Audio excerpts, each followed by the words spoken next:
الحمد لله والصلاة والسلام على رسول الله محمد بن عبد الله أما بعد.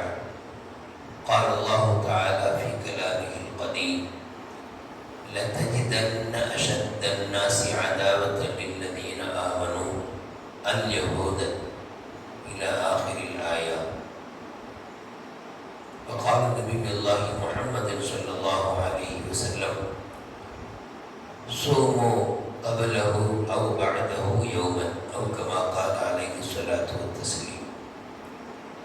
கண்ணியத்திற்கும் மிகுந்த மரியாதைக்கு உரித்தான மேலான பெரியோர்களே, பாசத்திற்குரிய சகோதரர்களே, அருமை நாயகம் ஸல்லல்லாஹு அலைஹி வஸல்லம் அவர்களின் நற்பாக்கியங்கள் நிறைந்த உம்மத்துமார்களே, முஹர்ரமுடைய பிற 8ஆம் நாளில் நாம் அமர்ந்திருக்கின்றோம். நாளையும் நாளை மறுநாளும் நோன்பு வைப்பது சுன்னத்தாக இருக்கிறது. கண்மணி முஹம்மது ரசூலுல்லாஹி ஸல்லல்லாஹு அலைஹி வஸல்லம் அவர்கள் மதீனாவிற்கு வந்த அந்த முதல் ஆண்டிலே, அவர்கள் வந்த இந்த முதல் முஹர்ரமுடைய அந்த மாதம் வந்தபோது 10ஆம் நாளன்று யூதர்கள் அனைவரும் நோன்பு வைத்திருந்தார்கள். அப்போ நபி ஸல்லல்லாஹு அலைஹி வஸல்லம் கேட்குறாங்க, மா ஹாதல் யௌம், இது என்ன நாள்? இந்த நாளில் எல்லோரும் நோன்பு வைத்துள்ளீர்களே, இது என்ன நாள் என கேட்கிறார்கள். யூதர்கள் சொன்னார்கள், இது எங்களுக்கு ஒரு விசேஷமான நாள். எங்கள் நபி மூசா அலைஹிஸ்ஸலாம் அவர்களும் எங்கள் சமூக மக்களும் ஃபிர்அவுனுடைய கொடுமையிலிருந்து விடுதலை அடைந்த நாள் மாத்திரமல்ல, அன்றைய தினம் எங்கள் நபி மூசா அலைஹிஸ்ஸலாம் அவர்கள் தன் சமூக மக்களை அழைத்துக் கொண்டு செங்கடலை பிளந்து அவர்கள் அல்லாஹ்வால் காப்பாற்றப்பட்டார்கள். அவர்கள் அல்லாஹ்வுக்கு நன்றி செலுத்தும் விதமாக நோன்பு வைத்தார்கள். எனவே நாங்களும் மூசா அலைஹிஸ்ஸலாமை கண்ணியப்படுத்தும் விதமாக நோன்பு வைக்கிறோம்.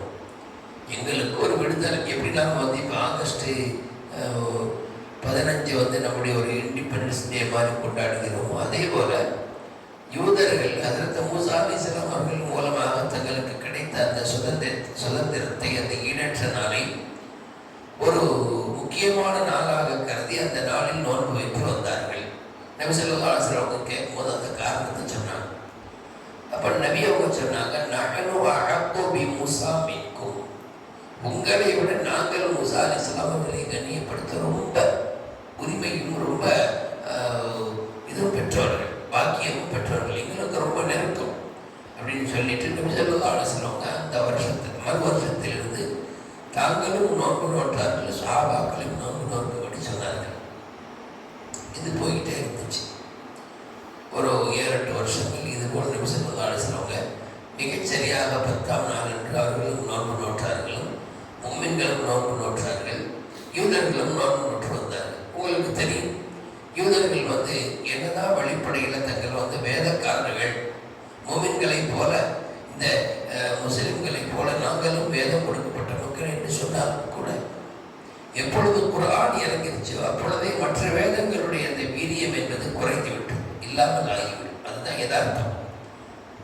அதிலையும் குர்ஆனுடைய சிறப்பம்சம் என்னவென்றால், அது மற்ற எல்லா வேதங்களிலும் சொல்லப்பட்ட செய்திகளை அதுவே உள்ளடக்கி இருப்பதால் அது வந்ததும் மற்ற தீனோ அல்லது மற்ற வேதங்களோ அங்கே ஈடுபடாது.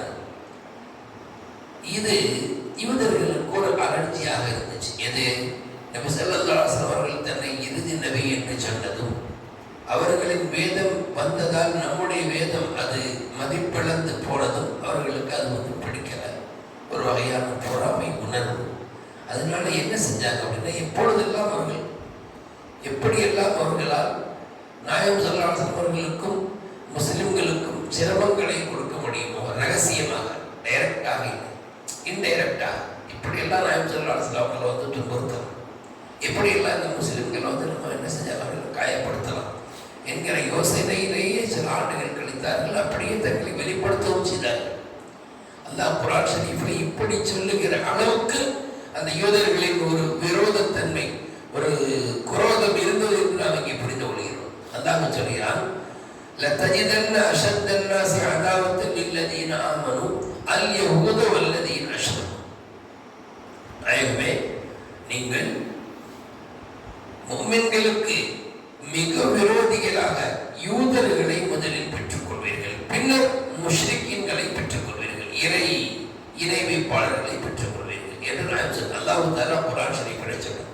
அப்போ யூதர்களுடைய அந்த ஒரு குரோத நிலை, ஒரு பொறாமை நிலை என்பது தொடர்ந்து வந்தது.